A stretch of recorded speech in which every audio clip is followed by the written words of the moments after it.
कर्नाटक के उत्तर कन्नड़ जिले में पश्चिमी घाट के सदाबहार जंगलों के बीच याना की विशाल क्रिस्टलीय जैसी चट्टानें ऊंचाई पर कई वर्षों से खड़ी हैं। याना की गुफाएं तीर्थ यात्रियों, ट्रैकर्स, प्रकृति प्रेमियों के लिए एक परफेक्ट डेस्टिनेशन है।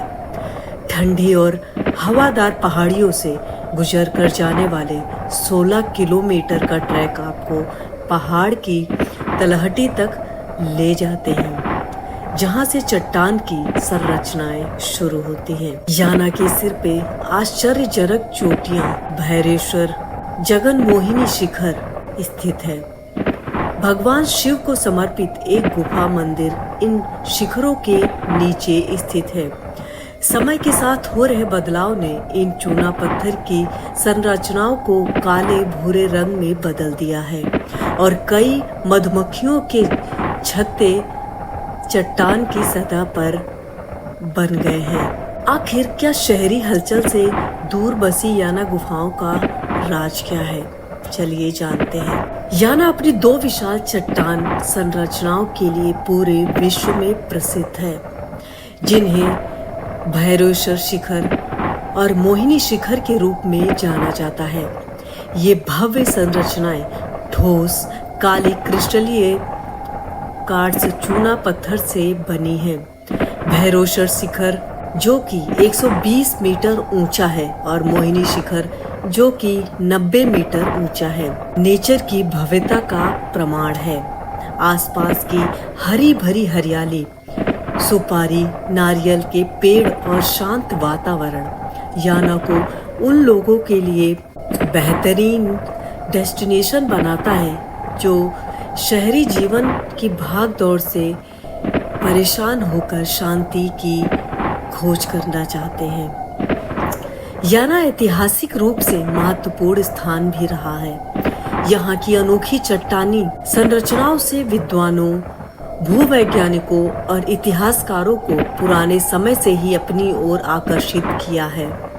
माना जाता है कि ये चट्टानें लाखों वर्षों में चूना पत्थर के क्षरण के कारण बनी हैं, जिससे ये विस्मयकारी संरचनाओं का निर्माण हुआ है। चट्टानों का बदलता हुआ रंग लोगों के मन में एक और जिज्ञासा उत्पन्न करता है।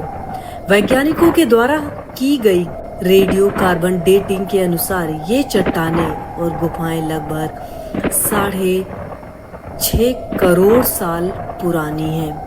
याना में राजसी चट्टानों के नाम हिंदू पौराणिक कथाओं के एक दिलचस्प खंड से भी जुड़ते हैं। किंवदंती के अनुसार भस्मासुर नामक दुष्ट राक्षस ने भगवान शिव की तपस्या की और उनसे वरदान में मांगा कि जिसके सिर पर भी वो हाथ रखे वो भस्म हो जाए। भगवान शिव ने भस्मासुर को वरदान दे दिया, जिसके सिर पर वो हाथ रखता वो भस्म होकर राख हो जाता। अपनी इस शक्ति पर अहंकार कर वह भोलेनाथ को भस्म करने के उद्देश्य से आगे बढ़ा।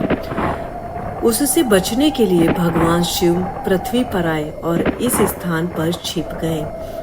तब भगवान विष्णु ने एक सुंदर अप्सरा मोहिनी का रूप धारण करके राक्षस को नृत्य करने के लिए चुनौती दी और उन्हें अपने जाल में फंसाते हुए सिर छूने के लिए कहा, जिससे वो भस्म हो गया। याना में आपको मिलेगा ट्रैकिंग, एडवेंचर, प्राचीन मंदिरों के दर्शन और बहुत कुछ। एक कन्नड़ में कहावत है, सोक्कू इदारे याना, रोक्का इदारे गोकर्ण। इसका अनुवाद है कि यदि आपके पास खर्च करने के लिए बहुत पैसा है तो गोकर्ण जाएं। यदि आप अति उत्साही महसूस कर रहे हैं तो याना जाएं। ये कहावत याना की चुनौती पूर्ण यात्रा को दर्शाती है। याना ट्रैकिंग के शौकीनों के लिए ये एक स्वर्ग से कम नहीं। याना की यात्रा घने जंगलों से होकर गुजरती है। यहाँ पक्षियों की चहचहाहट और पत्तों की सरसराहट की आवाजें भी सुनाई देती हैं। ये रास्ता लगभग 16 किलोमीटर का है। पश्चिमी घाट के लुभावने दृश्य भी दिखाता है। भैरवेश्वर शिखर के तल पर भगवान शिव को समर्पित एक गुफा है। माना जाता है कि ये मंदिर स्वयं प्रकट हुआ था, जहां चट्टानों के ऊपर से लगातार शिवलिंग पर पानी टपकता रहता है। ये प्रकृति घटना इस जगह के आध्यात्मिक माहौल को और बढ़ा देती है। याना और इसके आसपास के इलाके पक्षी देखने वालों के लिए स्वर्ग है। दुर्लभ और विदेशी पक्षी प्रजातियों को देखने की संभावना अधिक है, जो इसे प्रकृति प्रेमियों के लिए एक सुखद एक्सपीरियंस बनाता है। याना में पास के विभूति झरने की सैर एक बेहतरीन स्थान माना जाता है। झरने याना से ट्रैक द्वारा लगभग 9 किलोमीटर की दूरी पर है। वहीं अगर आपको याना जाना है तो कैसे पहुंचे, तो आपको बता दें, कुमता याना का निकटतम रेलवे स्टेशन है।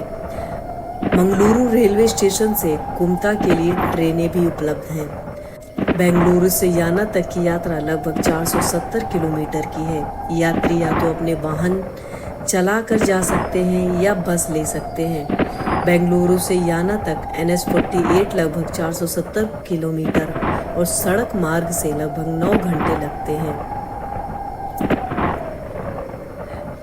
यहाँ कर्नाटक सरकार, सड़क परिवहन निगम और निजी बसें बेंगलुरु से कुमता तक मिलती हैं। हवाई मार्ग जाने से कुमता के लिए सबसे नज़दीकी हवाई अड्डा गोवा में डाबोलिम हवाई अड्डा है।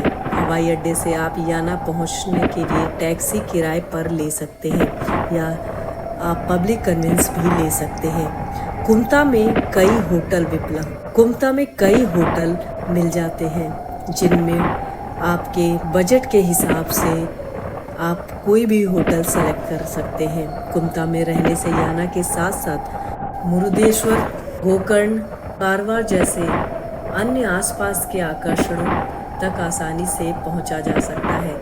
याना गुफाएं रोमांच, आध्यात्मिकता और प्राकृतिक सुंदरता का एक अनूठा मिश्रण पेश करती हैं। चाहे आप एक ट्रैकिंग करने वाले हों, तीर्थयात्री हों या प्रकृति प्रेमी हों, याना में आपके लिए कुछ न कुछ ज़रूर मिल जाएगा।